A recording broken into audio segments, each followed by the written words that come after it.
According to the Aid Worker Security Database, in the last 10 years, 235 UN humanitarian workers have been killed in attacks. That doesn't include peacekeeping, it doesn't include those in natural disasters, it doesn't include those working on human rights. And it's a very large number, and it's 235, in our opinion, 235 too many.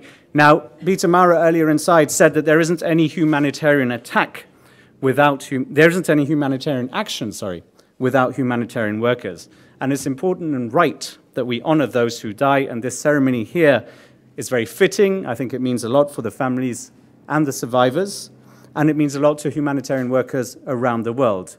But we can't stop here. The organization that we work for also needs to change how it works. We've moved beyond an era where warring parties, rebels, and other groups would respect the UN flag. These days they don't. The UN is a strategic target for, among others, Al-Qaeda, Al-Shabaab, and many other groups. And unfortunately, because of that, many things need to change.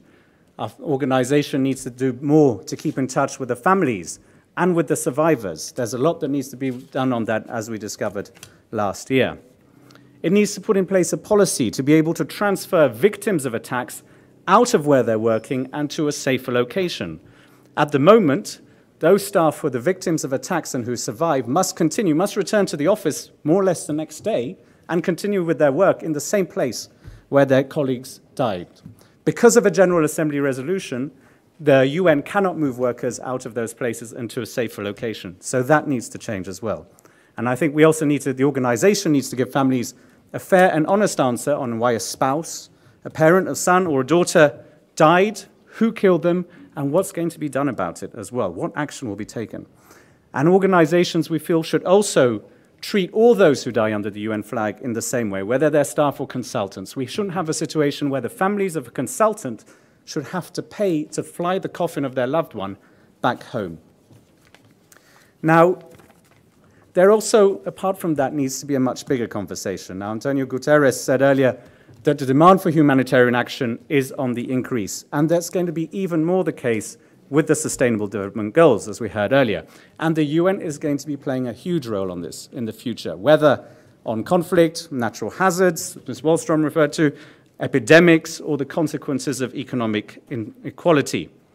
At the same time, the places in which we're called to go and work are getting ever more dangerous than they were before. Ensuring the security of our staff in this environment will come at an important cost. And that cost will take a share of the scarce resources. But this is an inconvenient truth. But it is a price that will have to be paid, and we believe it is a price worth paying.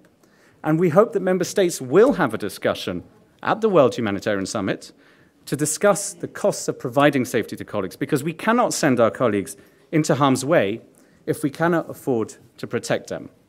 Our humanitarian colleagues want to discharge their organization's work on the ground and help those in need. But we also owe it to them and their families and the memories of died and the survivors to do our best to make sure that they can work safely. Thank you.